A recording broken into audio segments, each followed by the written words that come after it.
So my encouragement for people when the numbers aren't where they want them to be is we are blessed to be in an industry. We have complete control over that. Yeah. And if what you're doing is not closing deals, get back to basics. Bake some snickerdoodles, whatever it takes. Get yourself out there. Book the coffees, get to know. If you are just transactional and people feel that off of you, they don't want to do business with you. And I realized me waiting for the business to come when the market might have been a little shifty and different didn't work. And I had to reinvent myself again.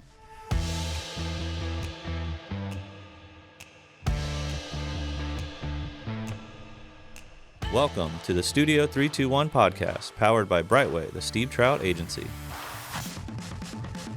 We're sitting down with real estate pros, insurance nerds, mortgage masterminds, and local legends who are making moves on the Space Coast. Hosted by the best insurance crew in the 321. At Studio 321, it's all about community, real connections, and sharing a few laughs along the way. Strap in, let's launch into today's episode. Today, I am beyond excited to welcome someone very special to me, both personally and professionally. I've had the privilege of knowing her for 8 years now. We first met when Steve Trout asked me to take over his position in BNI. Yeah. And from that moment on, she has been a huge support to my book of business and a continued pillar of our agency. She's not only been a great mentor to me professionally, but also in my personal life. Her energy, her personality, and the way she lights up the room, it's impossible not to feel her impact. Oh. She has been in the mortgage industry for an incredible 29 years. Yep. She's weathered market ups and downs that caused many others to leave the business, and she takes great pride in not just surviving those changes, but thriving through them. Beyond her professional success, she has poured herself into her community, volunteering, giving back, and always finding ways to lift others up. She's been a guide, a supporter, and most importantly, an amazing role model that I look up to. I cannot wait for you all to hear her story and perspective today. Please join me in welcoming my friend, Stacey Oldaker, loan officer with Florida Life Mortgage. Thank you. I am so humbled, Angela. Thank you. I need to warn you in advance that I get weepy really easily. You know what? And I'm glad I got that tissue because we're in the same boat. And you know what? You had to be the first one to be my guest because thank you. I mean, you have definitely helped me in this industry, but the transition of, to one agency to another. So, yes. But this is not about me. This is all about you. Okay. And, we'll definitely, engaged with, how we met and more and how we helped each other out. Sure. But I do want to kind of loosen things up a little bit. We do some lightning questions. Oh, yeah, some fun stuff to get us warmed up. So we'll start with that. Okay. All right. I'm game. Just so the audience get to know who you are. Still Stacey Oldaker. Yes. Let's go. Okay. So coffee or tea? Definitely coffee. Coffee. Are you a simple or a complicated order? So in the last few years, I've had to simplify my coffee because I liked more creamer. I like creamer with a side of coffee, but basically it doesn't pay out when you're my age. Yeah, okay. So I had to adjust that. So I'm not a tea hater, but every day I allow myself 1 cup of coffee. And okay. I just have switched to some more plant-based sweeteners and whole milk or whole cream, I should say. But I do love me a 7-Eleven latte that's just loaded with chemicals and fake stuff. Oh, yeah. So those are good. That's a guilty pleasure once in a while. I'm definitely nice. not a Starbuckie, though. Like, I'm not into the super spendy. Got it. I'm more on the cheap. Yeah, I like to hear that. Yeah. We Gas like to hear that. station brand. For sure. That's for me. All right. How about beach day or mountain getaway? Angela, these are tough. I want both. Right. So there are different seasons, and in every fall, I want to be in the mountains somewhere because I love the color changes, period. But if you are putting me on a cruise and I'm floating in a clear ocean, I don't want to swim anywhere where I can't see beneath my feet. That is my biggest fear, too. That's why I don't like going in the ocean. If I don't see what's underneath me, I'm not going. No, absolutely not. What is the weirdest thing you ever Googled? Oh my gosh. So I am an urban homesteader, meaning natural remedies to stuff. Okay. So my husband had a cough. We couldn't get rid of the cough. He had prescriptions to get rid of the cough. So we ended up putting raw onions on his feet and putting them in socks, and it got rid of the cough. Wow. So that was a pretty weird Google. I'm going to use that. And I have a precious husband that supported that idea because he was so desperate with the cough. So I will just say that was a pretty random Google. Yeah, that is pretty, and that's very helpful. Okay, for anybody good. that's Look me up if you need a random remedy. Yes. Let's see. Okay, toilet paper, over or under? Over for sure. Yes. Yes, for sure. If you could have a useless superpower, what would that be? Oh my gosh, a useless superpower. I know that one's a little tricky. Tough. Okay. Or any superpower. Let's say that. Okay, so any superpower, I would love to be able to time transport. But for safety issues, I don't want to die a cruel death. So I would love to observe and enjoy the romanticized part of it of seeing things, but I don't want the danger part of things. Got it. What I mean? Yes, I do. Maybe I need the invisible cloak and the time travel. Those would probably be the two. Are you talking about Avengers? Well, I'm talking about whatever. I am always in the search of information or learning about things. Yes. I'm always constantly seeking knowledge in those areas. And it may be useless, but it fascinates me other times in our world. Yeah. And what it would be like to be there. But I Absolutely. don't want to suffer the discomfort of being there either. Yeah, that's a great point. Yeah, for sure. Okay, how about this? And I'll let this lead into, more of your background. What was your first job? Oh, that's a good one. So my parents believed in if you wanted money, you had to earn it. And my parents were small business owners, and they opened up a business in 1976. It was a daycare and preschool, and I was 8. And if I wanted to buy something, I needed to work for it. So literally, that was my first So what job. did you do in the daycare? So it might have been cleaning up. Okay. With kids, there's lots of snot and lots of gross stuff. And, we had to bleach things down or clean them up back then in the 70s when bleach was allowed. And so, we would clean up or pick up toys or even play with the kids to entertain them.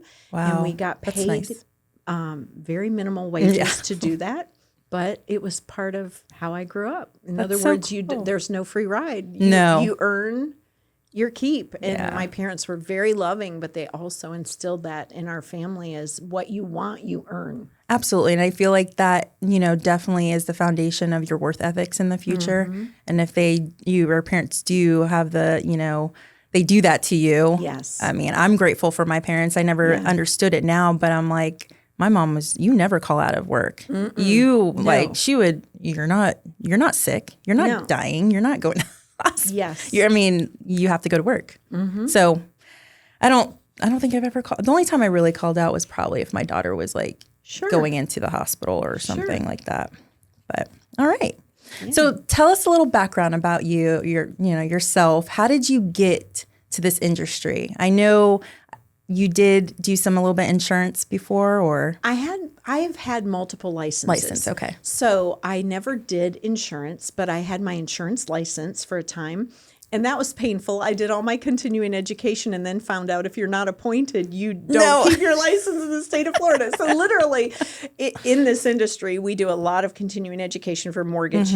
We do a lot of continuing education for real estate. I have my real estate license, but I don't use it. It's simply to be relevant for my clients. Okay, that's nice. Yeah, because once you get your real estate license, you never, ever let it go. Right. And so even though I don't practice real estate, I don't refer real estate in the aspect of getting payment for it. I just keep the license to be relative in my market of mortgages of what is new, what's changing, things like that. But my insurance license, I had it for a couple of years and then did all my continuing education, and then the state dropped me because exactly. Oh my gosh, you don't get that time back. So it's helpful in me learning about what you do as well. Right. However, as a kid, we grew up my parents bought 1 acre of 49 acres. My grandmother had 49 acres, and her sister, my great aunt, had 49 acres together, butted next to each other on a dirt road in Michigan. And that's where my brother and I started out.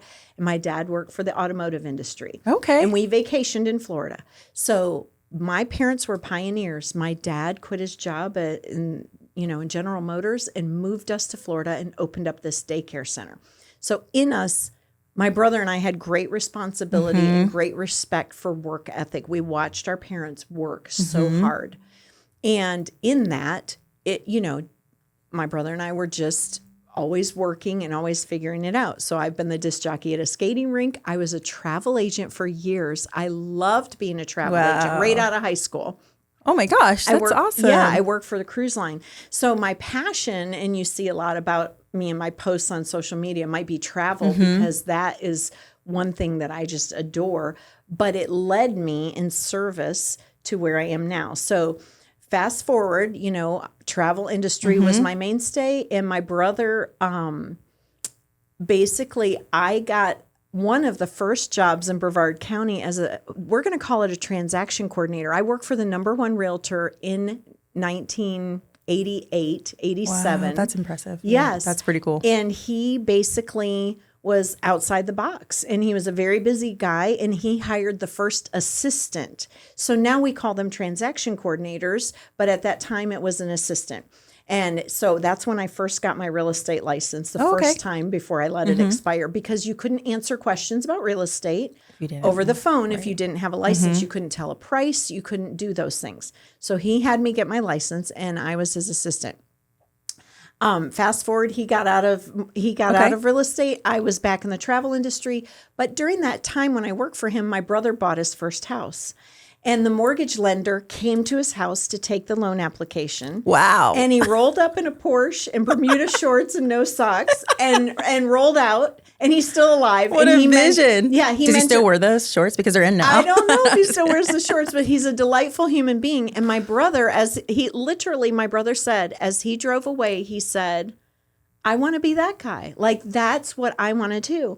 Wow. And so my brother worked at Sea Ray Boats. He worked a very hard job. And he literally said goodbye to Sea Ray. He approached this loan officer and he said, if you mentor me for a year, you don't have to pay me a dime. I want to learn and know what you know. And then I will take it from there. And the guy said yes. Wow. And so my brother shadowed him. And he mentored my brother in the loan business. And so my brother was a shop of one, and he worked with a company, and basically he realized, hey, this is something I want to do. And so fast forward a year into the business, I was his first employee. And I was working as a corporate travel person. So I was bidding on corporate travel contracts. So if there was a company, and I'll just say XYZ company, and they did $500,000 worth of travel in a year, I would do a proposal about, let me put a travel agent in there. Let us do your ticketing. Let us do your bookings. And I was traveling a lot. I had the blue suit. It sounds real glamorous, but it really wasn't. I traveled a lot. I was single, and they would send me, in the case of, if everybody else has a family and they're off on the holidays, I'm on the airplane. And in real life, my brother saw, basically what I was doing. And he said, hey, I know how much you make. I know how hard you work. And I think you'd be great in the mortgage field. Wow. And I said, I want to do it.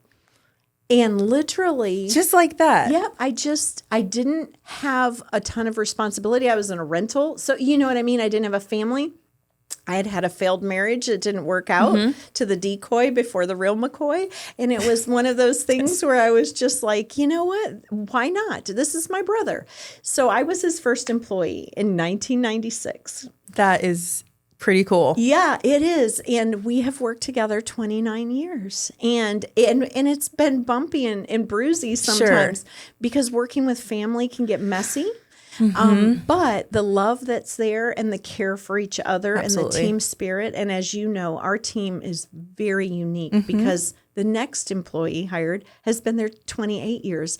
And the one after that is 27. And that's so unusual. That says a lot. It says a lot. That's great. So, and we've all maintained this little pool or pond of family work together and cheer each other on. And so I know that was a super long story, but that's how No, I ended that's up in incredible. It was just very organic, and we figured it out. And I mean, love literally, my brother, I said, "What do I do?" And he says, "You go out and make sales calls." And I'm like, "What does that look like?" And he said, "Well, I made snickerdoodles and rolled them up into Tootsie Roll tinfoil and would hand them out." I'm like, "Are you freaking kidding me?"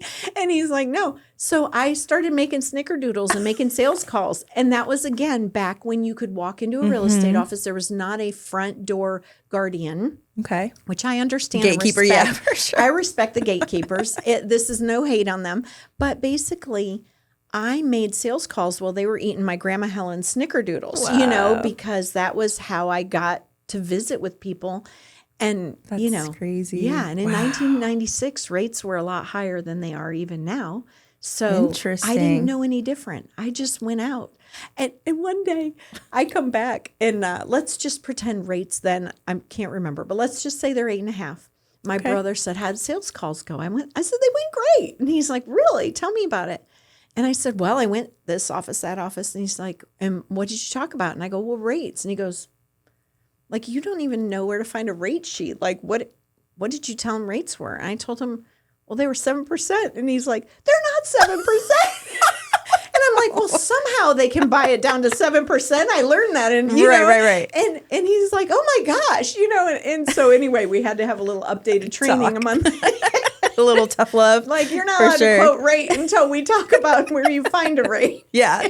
That's so funny. I know. I know. It's like when Tarek talks to customers about insurance and stuff like that. And it's just like, don't say that. Yeah, our family, they see how hard we work, and they're my husband is the biggest advocate for us because they see how hard we work. Oh, yeah. They know our work ethic. But I'm like, okay, let me help from here, just because I learned the hard way. It was just one of those things. Well, I wanted to drum up conversation, so 7% sounds good today, Yeah, that does sound good. Yeah. So how did you weather the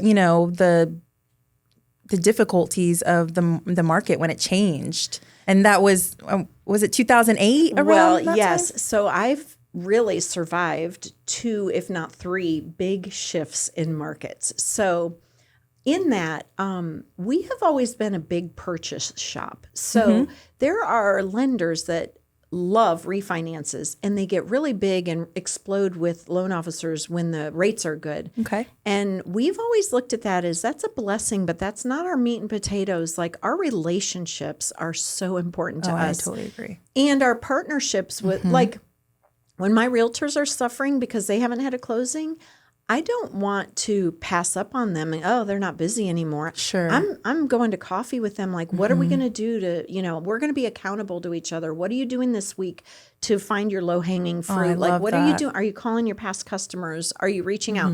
And I'm not above refinances. I love any kind of referral. Sure. But what I found is we can tell a story that the market is bad. Or we can tell a story that someone's going to get into loans at 8.5% like I did and make a very fair living by giving great service. And, so the people that blow in and blow out of our industry, you know it in insurance. There's realtors that blow in and blow out when it's quote unquote easy to. Correct. Yeah. And none of it's easy. No. I mean, we can agree on none of it's easy. They may think it's easy because we make it look easy. Correct. But it's definitely not easy. But how I survived those markets was just getting real and looking in the mirror. You'll see a lot of people change shops when the market shifts, and they're still the person in the mirror. True. And I don't want to be Captain Obvious about that, but like 2 years ago, I'm going to say 2.5, 3 years ago, after COVID. So we all enjoyed the benefits of COVID in the aspect of business in Florida because we boomed. Yeah, we did. We were working and closing deals as long as we could stay awake. In that, you kind of ride that wave. Well, when the tide goes out and the deals aren't coming in like you thought, you can ride your story that the market's going to change or the market's bad, and the story doesn't pay the bills. And so I had to look at myself. So I started in 1996, and that year I was 6 months in the mortgage business. In 2010, 2009, 2010, I probably had my lowest income year from the time that I started in the business when the market shifted. Right. In 2022, I think it was, I had my second lowest year where it was painful. I was at that time, a 27-year loan veteran, but I realized, ouch, that's me. That's on me. Yeah. That's not on the market. Really? That's on me.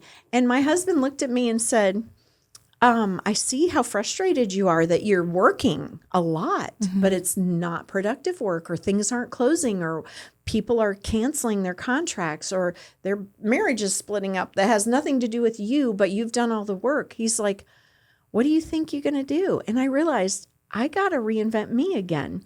So I did. Love that. Yeah, but I did, and I had to. And what I realized is my story didn't pay the bills of waiting for the money to come in. So my encouragement for people when the numbers aren't where they want them to be is, we are blessed to be in an industry. We have complete control over that. Yeah. And if what you're doing is not closing deals, get back to basics. Bake some snickerdoodle, whatever it takes. Get yourself out there. Book the coffees. Get to know. If you are just transactional and people feel that off of you, they don't want to do business with you. And I realized me waiting for the business to come when the market might have been a little shifty and different didn't work. And I had to reinvent myself again. And so whether that was more social media posts, which are just a hoot. And I want to get into that too. We gotta dip into that too. But that is that the one shift that you really benefits you to reinvent yourself and be like, wow, I can't believe I could do something like this. Well, I feel like that was one thing where I felt very intimidated. I did not grow up with the internet. I mean, literally, I had a DOS programming class in 12th grade, but I didn't grow up with a cell phone. I didn't grow up with social media, which was a blessing because none of it's documented. I agree. Okay? Right. So let the Nothing was record show documented. we've all been young, dumb, and stupid, and I don't think anybody can find a video of me doing that. Amen. All right. But in that, what I realized is my clientele needs to know that I have a presence that's real. And what are they going to do? They're going to Google my name. So hopefully they're not going to find something I'm embarrassed of, like my half marathon score or whatever. But at the end of the day, I need to be present with the current market. And this is uncomfortable to me. I don't like it. I'm very critical of my own self. So I tried to use that platform as, okay, I'm going to be myself on my platform. It has nothing to do with mortgages, but those posts are public. And if they happen to look for my presence online, my Facebook page is open, open to the public, my Instagram, which that's a whole new animal for me too. But some of those posts I make are public posts so that they can just get to know me as a person. And I think that's so important when, even your clients or whatnot, they, this is a real person and not a robot. Because nowadays everybody's like hiring AI or virtual assistants and all that stuff. It's very difficult. So I feel what you're doing is honestly genius. And I want to know what really got you into the sorry, not sorry content. Okay. So if you ask Barry and Carly, I have a dialogue going on in my mind constantly. I'm filling in the cartoon bubble above a situation or above someone's head. Like, my family knows me well enough to know I have a snarky beast that lives inside of me that I have to really keep under wraps, okay? Because sometimes the snarky beast is inappropriate. And so but literally this role is constantly running where I'm observing my surroundings, I'm observing people around me. And if you ask Carly and Barry, they will say, one of my favorite things to say is, nothing weird about that. Because if I observe a situation, my mouth just, it's under my breath. Very it's blunt, not, I'm not accusing anybody. But they hear you. My family hears me. The majority, it might be I'm in my car and I'm driving down the road and I see someone in an outfit or wearing something interesting in a season or whatever. And the nicest thing I can say is nothing weird about that, or go on. Or they might be, riding a unicycle, carrying a chihuahua, and I'm nothing weird about that. Just that's my ongoing dialogue. So in that, I realized, yeah, I'm not judgmental. Like, I'm just gonna use that. I know. And that's, in me being a Christ follower, it's kind of like, okay, Lord, you're working on me. I'm a diamond in the rough, and I know I shouldn't be judging. But you're putting this in front of me for a reason. That's right. So I basically started this list of these weird things. And so the sorry, not sorry, like sometimes you just have to address the topic. And hopefully it's in a loving way. Hopefully it's in a way that makes people think or makes them laugh. Because my whole thing is... I love that too. My pastor one time gave me the best compliment. And he said, Stacey, you are a dispenser of joy. Yes. And for me, that is a great compliment. Meaning I just want to bring joy to every experience I have, every person I have, whether it's a cashier, whether it's a professional, whether it's someone I don't even know that I like their shirt. I want to deliver joy in an authentic way. And so what started out as kooky, like, I'm going to do this and see if anybody reacts to it. Well, those crazy videos are getting some traction. They are. And they're fun. And not every one of them hits everybody the same way. And they're not all goofy. Some of them, I'm a patriot at heart. I love my country. I love my Lord. I love my country. So sometimes they're sentimental about, let's remember we live in a place that we're blessed to be in. In my travels through church and my history of mission work, I have seen how other people have to live. Yeah. And it tears me up when people don't love our country. And so things like that, some of the content's like that. Some of it's crazy, some of it's on me. Some of it is, okay, I'm humbling myself up. And if I can do this, you're all right. We all have bad days. We all have days where we didn't look our best and we got caught at it, things like that. I heard that one. Yeah. And so what I realized is even though it's not mortgage content, it's content that pleases me. And basically doing more of it, I'm getting more comfortable with being uncomfortable. Being uncomfortable. Absolutely. Absolutely, yeah. And, Angela, turning it around to business, during COVID, it was such a tough time for someone like me to not be around people because I love people. I go to my closings. I love the interaction of one-to-one. Well, it created a cool thing in our environment where we could work from home or work online. Or that was a blessing. But what I realized is my close ratio was higher if people got to meet me in person or I got to meet them in person. So when I was doing all my numbers and looking at what works for me is shaking hands and visiting with people. But how could I do that? So again, this is so old, but I'm so new to it. So I got a BombBomb account a year ago, and I made videos for, thank you for asking for my link for pre-approval. Thank you for making application. This is what happens next. I made 6 silly BombBomb videos that I send my clients periodically through the process. Well, guess what went up? My close ratio. Wow. So even though the people aren't in the same room with me, they get the crazy video of me being myself and just being serious, of course, but grateful. And just they're seeing me. And again, it's not all this because this is old and wrinkled. Oh my gosh, you're beautiful. Stop it. But basically, they get to know me through that 50-second video. And I'm an authentic person. So when you say with all the AI, I understand the importance of that in retention and staying in touch with people. But I want my clients and the people in my life to know they're not a number to me. I take it personally. Yes. And that's just one area where I feel like our office as a whole and where I shine is that Chick-fil-A experience where you're known, you're loved, you're cared about, not mushy-gushy. I can be professional, but just you've got my cell phone number. You're not calling me and getting the phone stuff, So that was the one I do remember you saying when you said, when you text me, call me. Yeah, exactly. Don't reach out to me and say, call me. I need more information than that because when I saw that, I said, oh, I can totally relate. Yes, because that could be a 20-second call me or it could be a 20-minute call me. And I want to give you everything you need, but I need to know more than that. And I just did that to one of my coworkers recently who I love and adore. I got a 7:30 or 8:30 at night call me.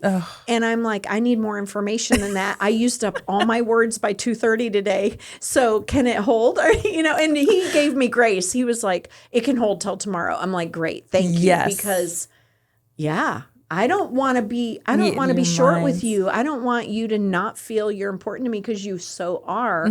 But you don't know what kind of day I've had leading up to that call me. Absolutely. Yeah. That's true. That brought up a huge reaction in people. I did because that's my, when I do, we have a texting basis now with our clients too. And I always tell them, of course, texting, if it's better for you, it's better for me, Sure. And then it is always scary when they say, call me.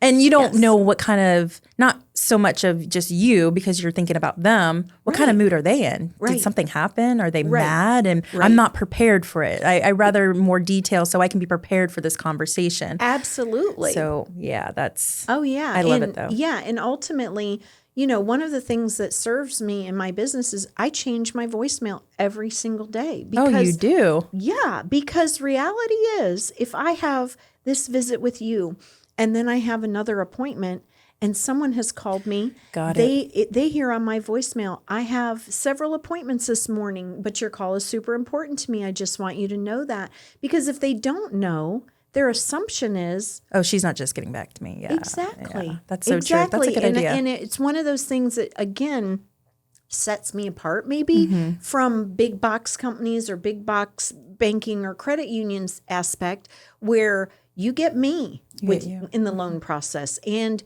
and from a financial standpoint, I don't get a paycheck. In other words, for showing up, there is no paycheck. Unless you close, then there's a paycheck. Right. So I care all the way to the finish line and go to my closings to celebrate that because so many people don't go to closing to celebrate the win. They're just transactional. Completely. And people can feel that. And they do. One of my, I had a conversation with a real estate office. I was doing kind of a little lunch and learn thing. It was the day that you were there also. I remember. Oh, I had such a great time with you. That was a great day. That was a great day. But one of the realtors made a point, and it was so valid because in our industry, there are McCheesersons where people don't feel like they care and they're, the attitude is sales, sales, sales. Sure. And my comment was, and it reminded me, so when I point a finger out, there's 3 pointing back at me for accountability, but it was, are we serving or are we selling? Because if we're serving, we'll get paid. You follow me? Yes. If I'm serving my client base and my referral partners, it all works out. There ends up being a paycheck on the closing day. But if I'm selling, people feel that. It's repulsive.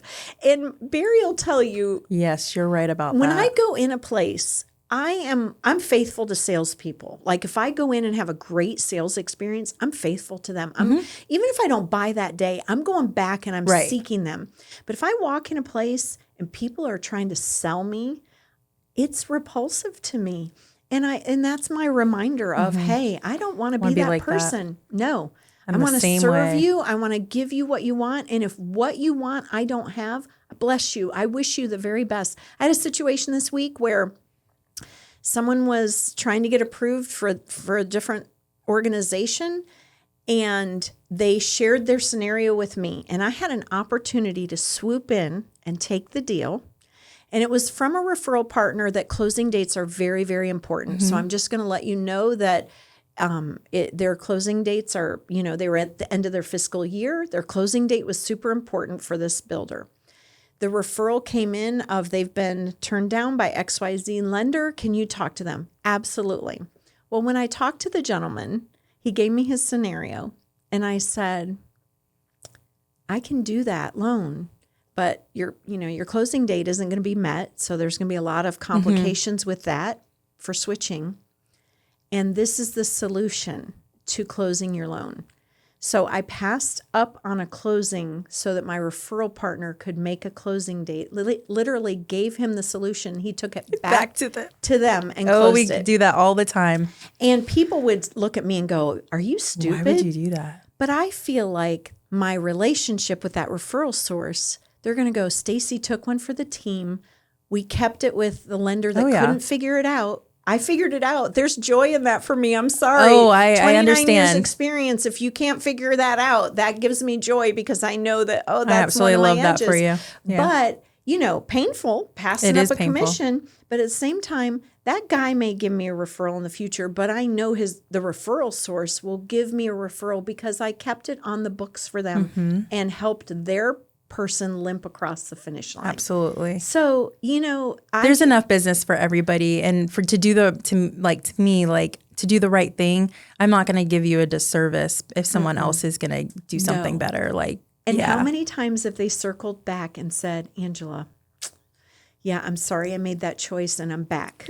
And that happens to me a lot. Like open arms. Come here, baby. I leave the door open. Yes. I was thinking about our meeting today, and I was thinking what is a valuable lesson I've learned in 29 years of lending? Being right is not always profitable. Being right doesn't always keep the business. So in my younger years, when I was full of myself and, all that, I, stood on being right about something. But that doesn't necessarily mean I'm going to get the closing, and it might leave a bad taste in the mouth of the person who might have been wrong. Where if I'm giving people grace and helping serve them and teaching them along the way, ultimately they're customers for life. Oh, yeah. I mean, I have customers coming back to me for their 7th and 8th purchase or deal. Yeah, it's because crazy. I see them, I'm like, oh, that's so cool. Okay, I see how this is going. I mean, they're like buying another property and of course, you're one of my biggest referral sources. So when I see that, I'm like, I see how that works. Or their That's kid. awesome. They trust me with their kid. You know what I mean? That is humbling. And I have people call me that say, well, I was with XYZ organization or this person or this hot shot in your market or whatnot. But once they learn that my credit score wasn't high enough, they just dumped me. They stopped returning my calls. See, and that was going to be my next question. So what is your service when you can't, I wouldn't say can't do anything for them at that moment, but you give them hope? Yeah, 100%. Life choices. I have business that is 2 years out, Sadly, I'm going to be working for a long more time. But ultimately, they're on my Rolodex. I know Rolodex is so 80s, but they're on my list of people that I check in with. And you don't give up. No, heck yeah. Do you know this is low-hanging fruit. So basically what we say in that is, I help someone who everybody else turned down, and I might have been able to close them immediately and they're faithful to me because I gave them hope or I figured it out. Or it may be I agree with their lender and right now is not the time for them. But what happens is then I say, let's put together a plan and figure out when your time is. Let's figure out your fight song. Let's figure out, okay, this is painful. You walk through a tough time financially, divorce, bankruptcy, foreclosure, job loss, medical issues, whatever the case may be. Let's figure it out. I had to make that tough phone call yesterday because I don't like to let anybody down, but someone has more work to do. And I let her know and I said, listen to me. I said, this isn't permanent. This is, let's work out a plan and let's stay in touch. And she was so grateful for me to close the loop. For sure. Absolutely. And, I'm freakishly detailed when it comes to figuring things out to not waste someone's time. So I'll tell you, there's a bad habit in lending, and that bad habit puts a bad taste in people's mouth. And that bad habit is if you have a pulse and a pen, I'll let you make loan application. I'll get you in the crank. I'll write you a faux pre-approval letter. You can spend money on all this stuff. And there's no way in God's green earth you're going to get a loan right now. And I don't want my clients to waste money on appraisals, home inspections, et cetera. So one of the things that I think sets me apart is in 29 years of business, I have had maybe less than 10 turn downs, like literally submit to underwriting, never saw it coming, and they got turned down. Wow. And I've learned from every one of those. Oh, absolutely. And you don't make the same mistake twice. And one of them, in fairness to me, he lost his job and didn't tell me until the last minute, and that's why he got turned down. But I take each one of those turndowns personally, where there are people that are just a crank in a mill, and they take everybody's loan application and they don't put the time into the research, and they give them the pre-approval letter, and then they go out shopping, and it disappoints the referral partner. It disappoints, so when I put my name on something, I'm standing behind that I'm getting them a loan. I'm not just giving them a piece of paper. So that pre-approval is stronger than a pre-qualified letter. I'm looking at their documents and making sure that I can stand behind that. Because, of course, I've had restructures. I've had people tell me things that they could document and then they maybe couldn't document them. Oof. And that's painful. And I don't want to go through that pain. Yeah. So if the story at the beginning is a little challenging or a little weird, I'm getting my elbows dirty and I'm figuring that out before my referral partner gets them under contract and now they've committed to a legal contract. And it's a bad practice in lending that a lot of people are handing out letters, even pre-approval letters, and they can't stand behind them. So by the time they may limp into me because their agent or referral partner has heard that I might be able to rescue it. I can't rescue all of them, but I try. I try like heck to rescue. But it's just a disservice to everybody to issue a pre-approval letter and just look at their credit report and not their income documents. Oh. And so in that. And that pre-approval is part of that process. 100%. Right. 100%. And when it gets busy, sometimes people don't take the time to really look at it, or I hear something that's a little different to me and I go, hey, let me research that a little bit because that doesn't fit in this box. It might fit in this box, but it doesn't fit in this box. And I want my underwriters to research that. And I have such a great relationship with the company that we underwrite with. And I'm a good girl, meaning when I turn in a file, it's a good file. And I know points, like credit card points. I get points for that with my lender. And what that means is when I turn in a file, they underwrite it within 4 hours. It's clean. So it's clean. They know my files are clean. They know my track record. And I work really hard to maintain that with my processors. Like, don't turn in a file that's, like throwing mud against the wall. I want all the things there to make sure that I get that submission point so that an underwriter will review it within 4 hours. Well, you don't have a lot of that in our industry. When it's slow, sure, underwriting times are really short. But when it's busy and I need an underwriting turn time in 4 hours on income, I get it. And that is another way that we are set apart from the traditional crank of you're waiting 72 hours to wonder if you're going to get your loan approved. So those kinds of things are important to me. I want my client experience to be so wonderful that they love referring business to me. And that includes my referral partners, my realtors, my insurance referral partners, because I want them to go, this is a Stacey file. It's going to close. It's not going to sit on the books for months and months and months and not close. Right. So they're excited when they see your name come through. I hope so. I think, and if you work with underwriters, it's so important to build that trust with them too, because if you do need a favor, there's something that they could possibly give you a solution for. 100%. Yeah. So it's helpful. And we work hard for our licenses. Oh gosh. So I'm just going to tell you, I work with people that honor my expertise and my license. I'm not in this to close one loan with a fraudulent this or fraudulent and lose your that. life. Right. Absolutely. Exactly. My life with my integrity and what I've put forth, I'm not willing to close that one loan that might cost me 100 future loans. And exactly. I know my one of my biggest things is I could lose my license for that. And then all of a sudden just, oh no, I don't want that to happen. No. But you have to give them that perspective, because it's definitely not something that's normal. 100%. And when lien times come around, I don't want my integrity to, or lack of integrity to affect, like when we're hungry for business, every loan looks great. Right. Not if it's going to affect my next 10 years in this industry. Yeah, you have to think about that. And you have to think about that. And again, it's just one of those things that's different shop to shop. And my brother has raised up a shop that when certain loan programs came out that were real popular and buzzwords about, negative AM loans, choose your payment. this is way back in the early 2000s, but you don't give a first-time home buyer a negative AM loan because what that is basically they get to choose an interest-only payment, a partial interest payment, or the fully amortizing payment. Well, in that, reality is the first-time home buyer wants the lowest payment, but they don't realize their balance is going up and up. Right. So there are a lot of those in the pre-foreclosure stages, and my brother looked at those and said, yeah, those aren't for us. We're not going to market those. So we passed up on business because we weren't willing to market those.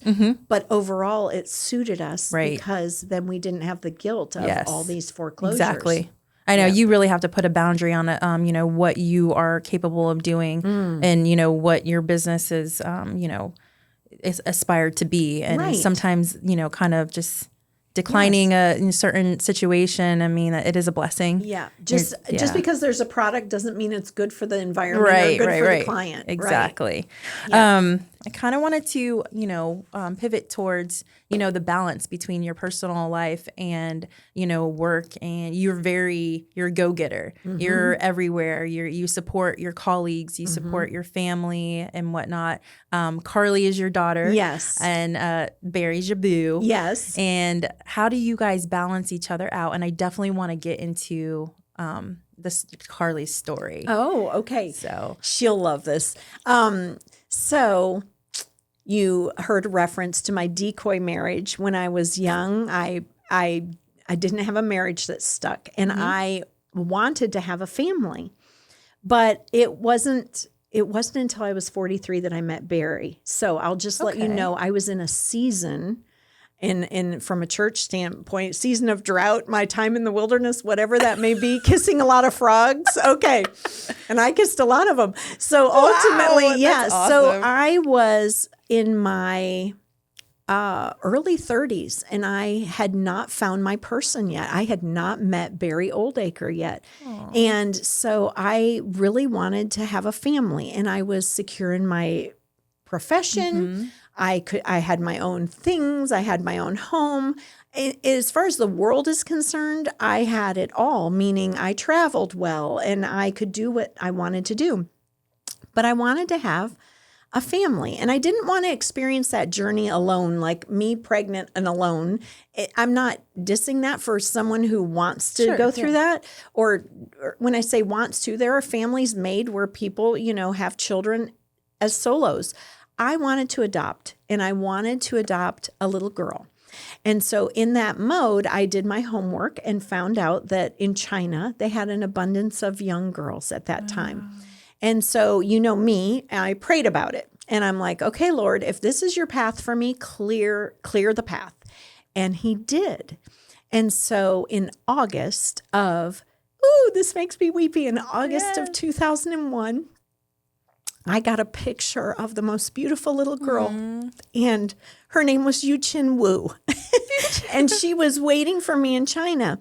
And historically, when you adopt internationally, the way I did it, you would get your match, and the Chinese government gave me a match. So, call that a God thing. But what we learned later on is the people in the matching room would match my dossier to a baby, and they gave me my perfect match. And then you would travel a couple weeks later.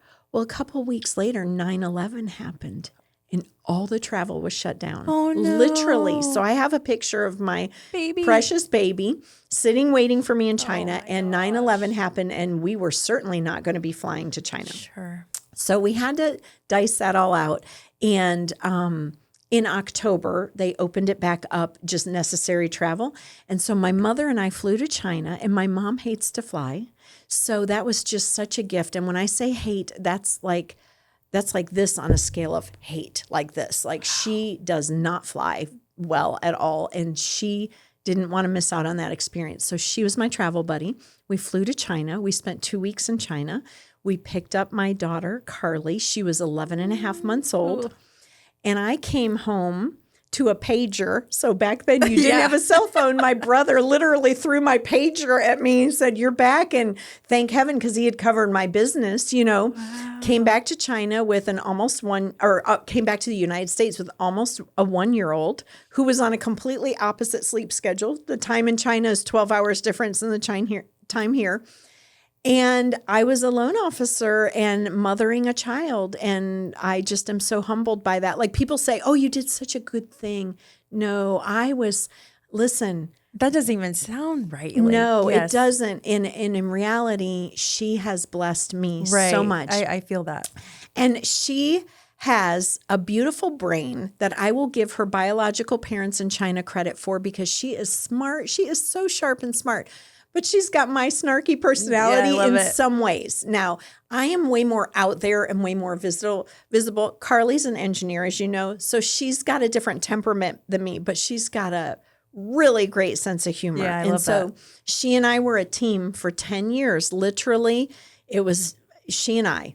And then we met Barry Oldaker, one pew back at church, and Barry and I shook hands, and we were married a year and a couple months later, and he adopted Carly, and Carly has 2 bonus brothers and a bonus sister from Barry's previous life.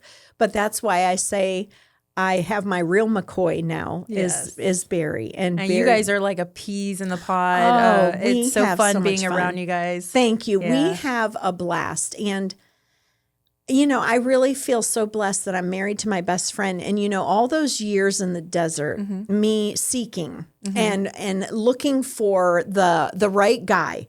And what I realized is that when I got out of the way in my faith, so I'll bring my faith into it because it's such a huge part of my business. And my business is my mission field also.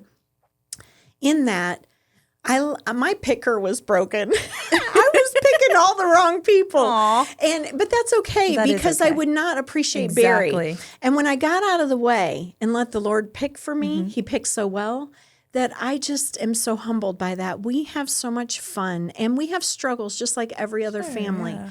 But in that, I have a husband who's not threatened by my success. Amen.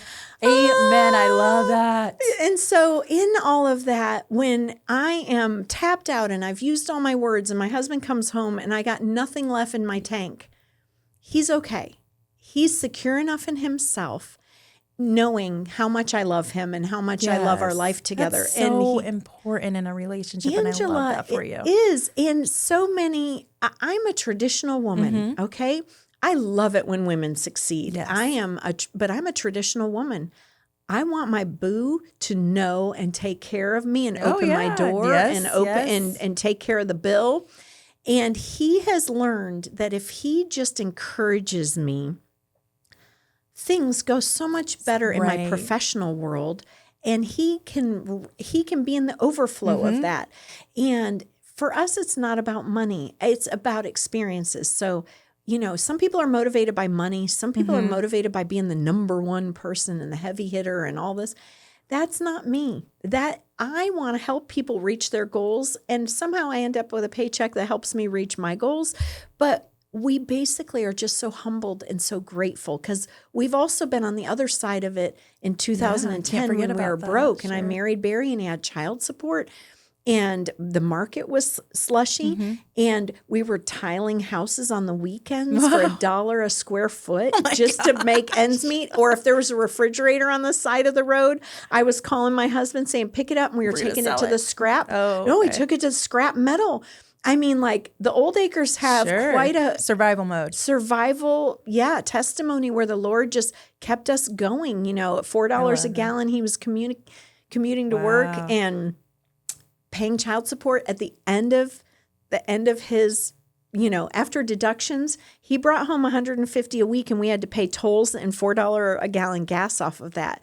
So, and I was not in my heyday either. So when I say that it all just came full circle, it's unbelievable to me. There's no way to explain that math. And so, you know, people ask me, what do? I put my blinders on. I focus on my lane. I don't care about what other people are doing in their lane. I wish them the best. Yeah.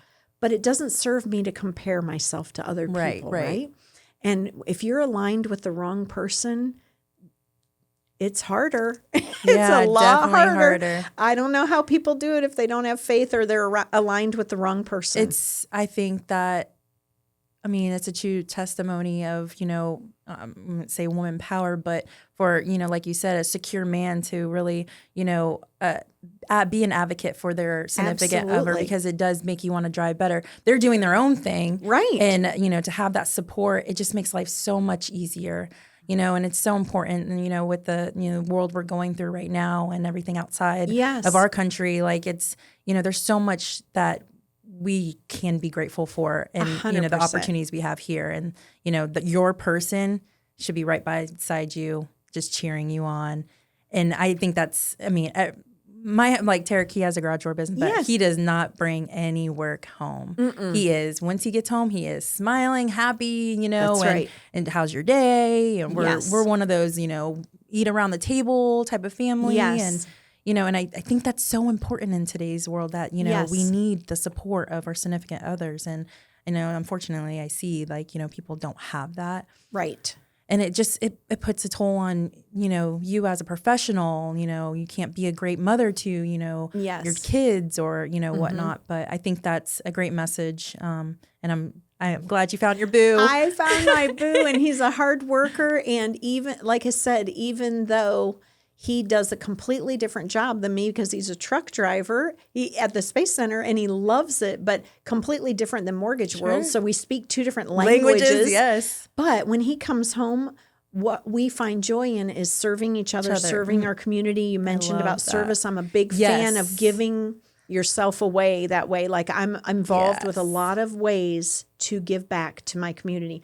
We have a heart for, there's an organization called Tied Together. I met this lovely couple, and they go to all the middle schools and the high schools in Brevard County, and they teach young men a correct handshake, meaning a healthy handshake. That. And they teach them how to tie a tie. Oh, okay. And I'm doing that tomorrow at Kennedy Middle School. So I'll just share with you, like, it's all school year long, not during testing times, but watching young men who might not have a man in their home or an uncle or a grandpa limp into the gymnasium and hear the history of a good handshake, and that it's your business card, basically. Yes. Don't be doing a bad handshake. My dad taught me that at 8 years old, like, no limp fish handshakes.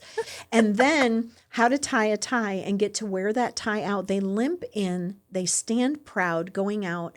You get to see all kinds of transformation. Men in our community come together. Yes. They're first responders, they're businessmen, they're clergy, they're military.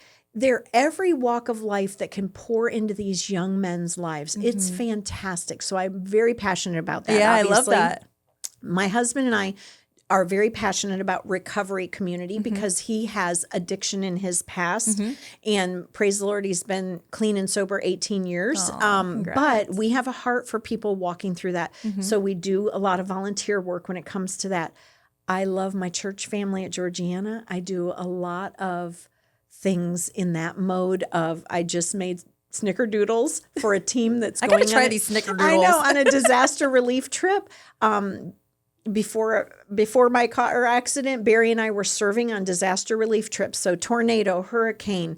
I've been on international mission trips to Guatemala, to Haiti, to Jamaica. I mean, I have such a heart for service, and I think it's so important for perspective, again, of how blessed we are to live in this country. Yes. When you go to another country where running water is a blessing, and it may work or it may not, may be scalding hot or it may be freezing cold.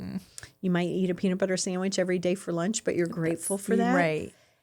It just reminds us, how it could be. So How it could be, So that's a whole nother day, a whole nother visit where we talk about I love mission that stuff. Of course, I love I'm able to call you and get advice on personal Thank stuff. you. I know that you've done a lot of mission trips, and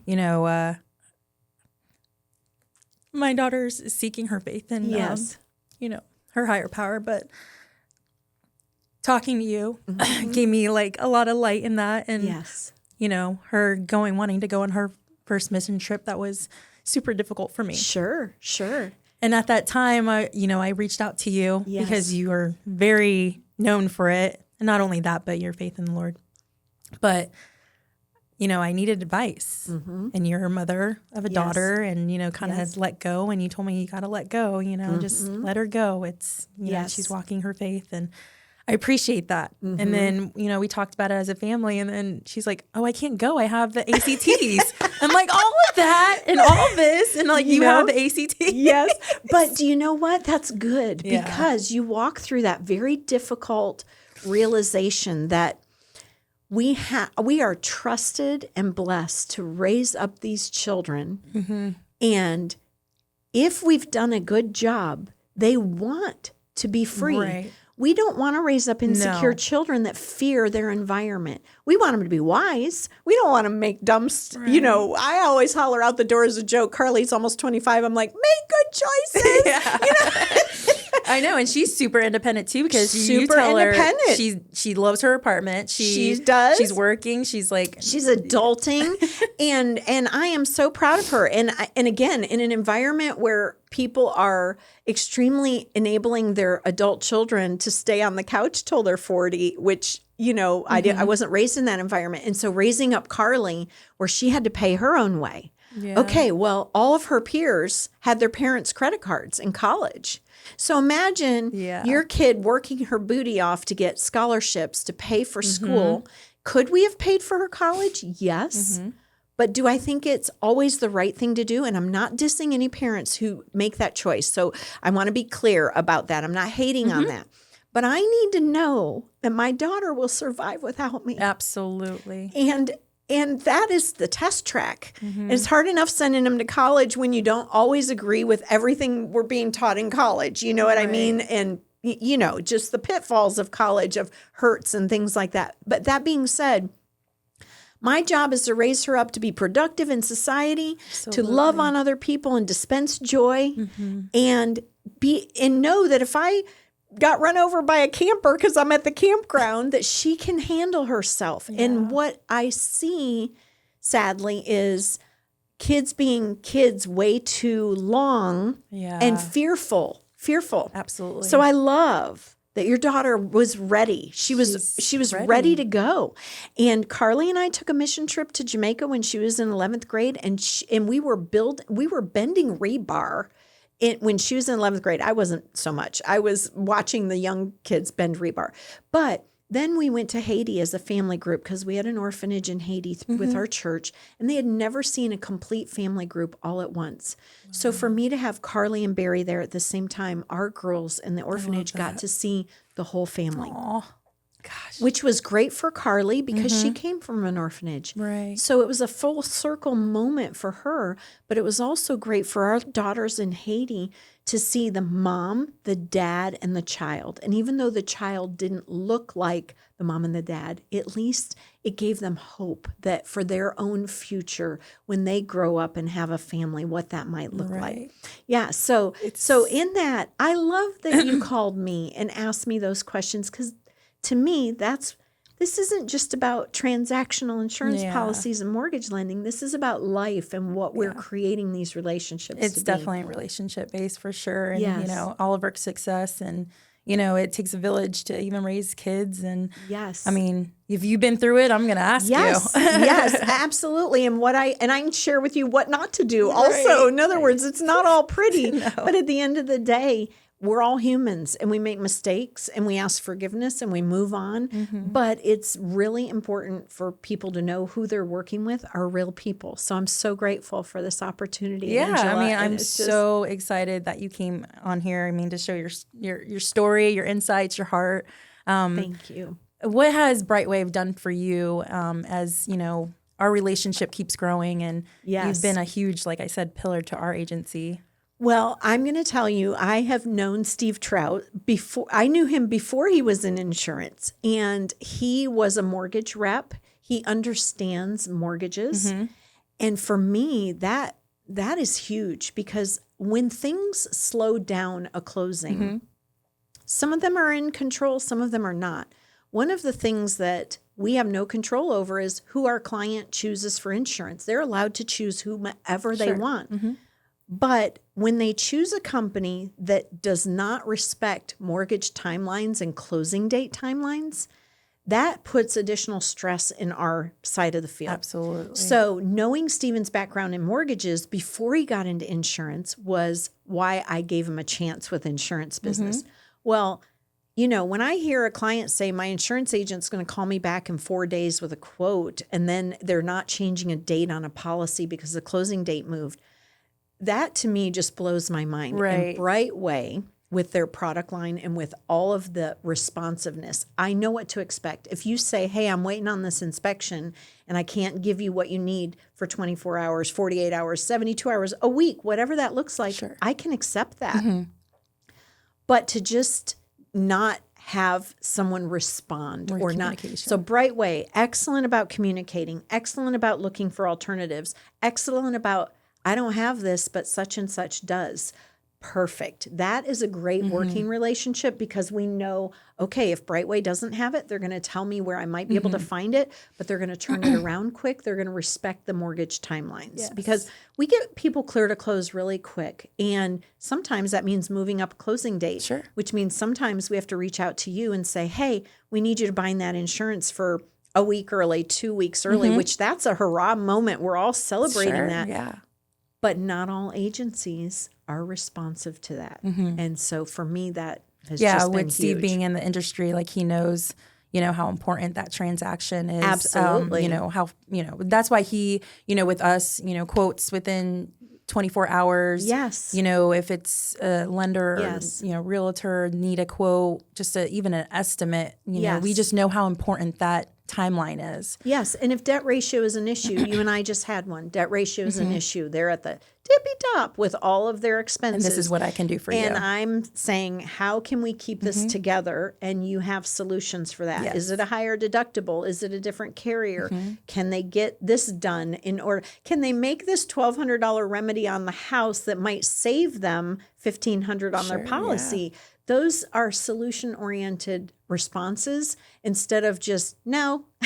Yeah. No, we don't have anything for them. So I'm grateful for that. Yes. And I am big on, even raising my child. And Tarek's big on it too. But he's just like, every problem has a solution. Yes. And you can find something that will work at that moment in time. Yes. Whether, and then we can figure out the bigger part of it. Absolutely. and letting them figure out the solution.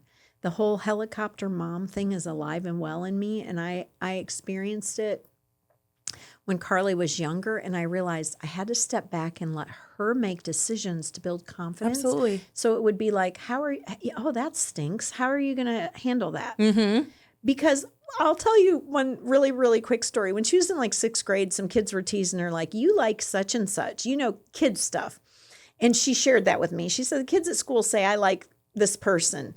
And I said, well, you could say, well, of course I do. I've gone to school with him since kindergarten. Well, of course I do. He's a nice person. I gave her all these scenario all these comebacks. And she Love it. looked at me and she said, I just said, I don't care. And I was like, oh my gosh, you're so much cooler than I am. Like, Carly, oh my gosh, you're so much cooler than I am. It's pretty like when you're not shocking, but you're like, I like that answer. That's a perfect answer. I just said, I don't care. And I'm like, oh my gosh, beautiful. Because here I was in a defensive posture, protecting my kid.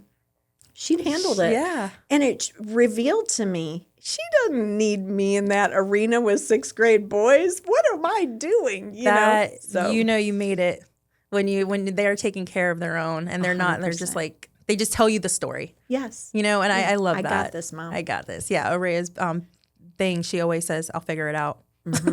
And we let them. Yes. Yeah. But this has been so much fun. Thank you. I got to have you back again. I would there's love that so because much I've to got talk some about. funny mortgage stories. But we're going to save that for another day. Yeah. The dangling carrot of the weird loan applications I've taken. I know. So, I love it. I mean, there's just so much. But I know you have a busy day, things you're working on. And, But I love you and thank you so much. And I love you coming. right back, and I'm so grateful. And I pray the Lord's blessing on your podcast that it just brings abundance to every person that participates in every way. Yes, so thank you. I appreciate it. All right, we're good. All right, thank you. That's a wrap for this episode of the Studio 321 podcast, powered by Brightway, the Steve Trout Agency. We can't thank you enough for being part of our journey. If you enjoyed this episode, be sure to subscribe, leave us a review, and share it with a friend. Until next time, 3, 2, 1, we're out.